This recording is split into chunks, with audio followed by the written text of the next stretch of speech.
মৃত্যুর পর কবরে নামানো পর্যন্ত ফেরেশতারা লাশের সাথে কি করে তা সকল মুসলমানের জানা উচিত। আজরাইল যখন আত্মা কবজ করে নেন তখন আত্মা দেহকে বলে, হে দেহ, আল্লাহ তোমাকে সুপ্রতিদান দিক। তুমি আমার সঙ্গী হয়ে আল্লাহর আনুগত্যে অগ্রগামী ছিলে, আর আল্লাহর অবাধে ছিলে খুবই পশ্চাৎপদ। তুমি আমার পক্ষ থেকে মুবারকবাদ গ্রহণ করো, কেননা আজ তুমি নিজেও মুক্তি পেয়েছ আর আমাকেও নাজাত দিয়েছ। এইভাবে দেহ আত্মাকে মুবারকবাদ দেয়। মুমিন বান্দার মৃত্যুতে জমিনের যেই সকল অংশে সে ইবাদত করত সেগুলো কাঁদতে থাকে। আকাশের যেই সকল দুয়ার দিয়ে তার নেক আমল উপরে উঠত সেই সকল দুয়ার তার জন্য কাঁদতে থাকে। যে দরজা দিয়ে তার রিজিক নেমে আসত সেই দরজাও কাঁদে। আকাশ জমিনের এই ক্রন্দন দীর্ঘ 40 দিন পর্যন্ত অব্যাহত থাকবে। মালাকুল মউত যখন তার আত্মা কবজ করে নেয় তখন তার দেহের হেফাজতের জন্য সেখানে 500 ফেরেশতা দাঁড়িয়ে থাকে। যদি কেউ তার লাশের পাশ ফিরাতে চায় তখন ফেরেশতারাও এই কাজে মানুষের সহযোগিতা করে। এমনকি কাফন পরিধান এবং সুগন্ধি মাখানের কাজেও ফেরেশতারা অংশ নেয়। লাশের সম্মানার্থে ফেরেশতারা 2 সারি করে ঘর থেকে কবর পর্যন্ত দাঁড়িয়ে যায়।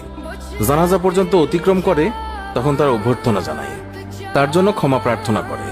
মুমিনের মর্যাদার এই অবস্থা দেখে ইবলিস এত জোরে চিৎকার করে ওঠে যে তার দেহের হাড়ের কোনো কোনো গ্রন্থির বন্ধন এই সময় ছিঁড়ে যায়। সে আক্ষেপের সাথে তার সঙ্গীদের বলতে থাকে, তোমাদের সর্বনাশ হোক, এই বান্দা তোমাদের ফাঁদ থেকে কিভাবে ফসকে গেল। ইবলিসের সঙ্গীরা বলে, এ নিষ্পাপ ছিল, তাই আমাদের ফাঁদে আটকায়নি।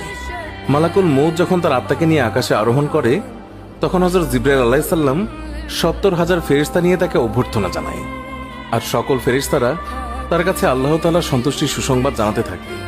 মালাকুল মউত যখন আত্মাটিকে নিয়ে আরশের নিকট পৌঁছেন তখন সে আল্লাহ তাআলার কাছে সিজদায় পতিত হয়ে যায়।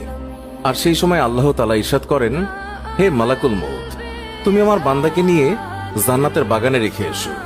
তারপর তাকে কবরে নামার পর নামাজ তার ডান দিকে এবং রোজা তার বাম দিকে এসে দাঁড়িয়ে যায়। আল্লাহর রিজিক এবং কোরআন তিলাওয়াত এসে দাঁড়িয়ে যায় তার সিধানের দিকে। পায়ের দিকে দাঁড়িয়ে যায় জামাতের সাথে নামাজ পড়ার জন্য মসজিদের দিকে গমন। আর তার ধৈর্য কবরের এক কোনায় অবস্থান নেয়। এই সময় আল্লাহ তাআলা তার কবরে আযাবের একটি অংশ প্রেরণ করেন।